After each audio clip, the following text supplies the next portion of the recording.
Internet দুনিয়ায় যে সমস্ত ব্যক্তি খুব অল্প সময়ের মধ্যে অর্থাৎ রাতারাতি ভাইরাল হয়েছেন, এদের মধ্যে অন্যতম হলেন ইন্ডিয়ার পশ্চিমবঙ্গের বীরভূম জেলার ভুবন বাদ্যকর মুরব্বি মুরব্বি ডায়লগের অন্যতম ক্যারেক্টার মোস্তাক ফায়েজি হুজুর। আর একজন হলেন খুবই অল্প বয়সে সোনামা, যার ভিডিও দেখার জন্য মানুষ উদগ্রীব হয়ে থাকে। এই সোনামার ভাইরাল বিষয় সম্পর্কে যদি আপনি জানেন, আপনার চোখ কপালে উঠতে তো বাধ্য হবেই, এর সঙ্গে আপনার মাথাকে আরেকবার ভাবিয়ে দিবে।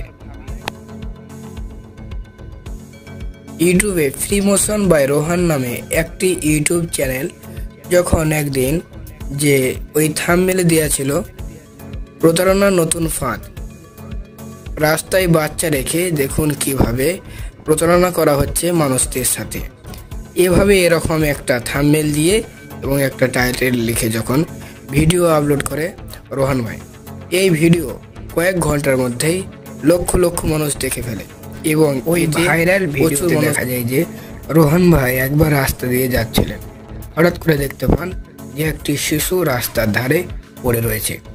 তিনি ভাবলেন যে এর অভিভাবক নেই, অথচ এই ছেলেটি পড়ে রয়েছে, তাকে বাঁচাতে গেলেন বা তাকে উদ্ধার করতে গেলেন। দেখলেন পাশে এক কাকু, যে তাকে জিজ্ঞাসা করলেন যে বাচ্চাটি কার। তিনি কথা বলে বুঝতে পারলেন যে বাচ্চাটি তার নয় এবং তার কথাবার্তা এবং তার মাথার প্রবলেম আছে, তিনি কিছু বললেন না। তার কিছুক্ষণ পরে যখন তাকে নিয়ে চলে যাওয়ার সিদ্ধান্ত গ্রহণ করলেন, এমন সময় ঘটে গেল এক বিপদ। তিনি দেখলেন যে একদল গুন্ডা বাহিনী বলা চলে, লাঠি সুটা নিয়ে তারা হাজির হলো রোহান ভাইয়ের সামনে। তিনি বললেন, আপনাদের প্ল্যানটা কি বা আপনাদের গেমটা কি? তারা বলল, আপনি এই বাচ্চাটাকে নিয়ে চলে যাচ্ছেন। বললে, এ তো পড়েছিল। এভাবে কথা কাটাকাটি টানাপোড়েনের মাঝে তার ফোন এবং মানি ব্যাগ নিয়ে চলে যায়। অবশেষে মানি ব্যাগটা উদ্ধার করলো, তার ফোন এবং বাইকের চাবি একবার নিয়ে গেল, আবার পরে বাইকের চাবি ফেরত পেয়ে তিনি ওই বাচ্চাটা নিয়ে চলে আসেন, তারপর নিজের কাছেই রেখে দেন। আল্লাহ তাকে এমনই একটা যে নিয়ামত দিয়েছেন, যা তার ওই ভিডিও ছাড়ার সাথে সাথেই লক্ষ লক্ষ মানুষ দেখে এবং তাকে প্রচুর মানুষ ভালোবাসে।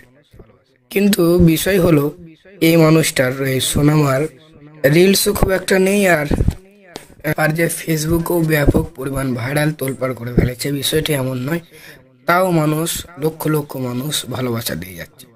এই ভিডিও ছাড়ার সাথে সাথেই সে লাইভ হোক আর যাই হোক, এডিটিং হোক এবং বিনা এডিটিং হোক, লক্ষাধিক মানুষ এতে ভালোবাসা দিয়ে যাচ্ছেন। যাই হোক, রোহান ভাইয়ের এটা একটা বিরাট বড় সম্পদ পেয়েছেন। আল্লাহ তার সম্পদে আরো বড়। আমিন।